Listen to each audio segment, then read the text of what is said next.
যখন দেখলাম যে আসলে আমি যে ফাতা আছি এটা কোনো সত্য পথ না, তখন রিসার্চ করতে করতে দেখলাম যে আসলে আমি যে ধর্ম আছি এটা কোনো ধর্ম নয়। ইসলাম কবুল করলাম।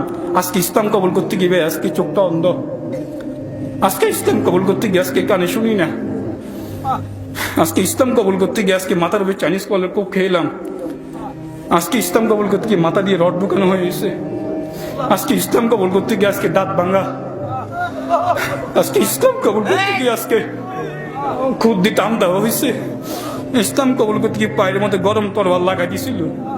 আজকে শক্ত কোনো গরুর গোস্ত, কোনো হাড্ডি, কোনো কিছু চাবাইতে পারি না, মুরগার গোস্ত, হাঁসের গোস্ত চাবাইতে পারি না। 1 মাস 19 দিন, সংক্ষিপ্ত কথা বলতেছি ভাই, মৌলিক কথাগুলা। ইন্ডিয়াতে 1 মাস 19 দিন বন্দী করে রাখছিল ভাই। হাজার হাজার কোটি টাকার মালিকের সন্তান ছিলাম। জীবনে মান সম্মান, টাকা পয়সা কোনো কিছু অফ ছিল না। এখনো যদি দুনিয়ার আইনে টাকা পয়সা নিতে যাই 1000 কোটি টাকার মালিক আছে। কিন্তু চিন্তা করলাম এর টুপিটা 50 টাকা দাম হতে পারে, পুরো বিশ্ব বেসলের টুপির দাম কেউ দিতে পারবে? কেউ দিতে পারবে? তো বাস 1 মাস 19 দিনের মধ্যে 5 দিন পর্যন্ত আমাকে ভাত না খাবে রাখছিল, একটু পানি চেয়েছিলাম, মুখে পেশাব করে দিছিল। তবু তো ইসলাম সারি নাই, তবু তো ইসলাম সারি নাই, তবু তো আজ পর্যন্ত 3 বছরের মধ্যে এক তক্ত নামাজ সারি নাই। আজকে 3 বছরের মধ্যে গালে আজ পর্যন্ত একটু খুল লাগাই নাই, আজ পর্যন্ত একটু ঢিলা কুলুপ সরাসরি নাই। তুমি মুসলমানের করে জন্ম হয়, তুমি মুসলমান হয়, তুমি কেন নামাজ পড়ো না? তুই মুসলমানের করে জন্ম হয়, তুই মুসলমান হয়, কেন তুমি গাল খুলি লাগাও?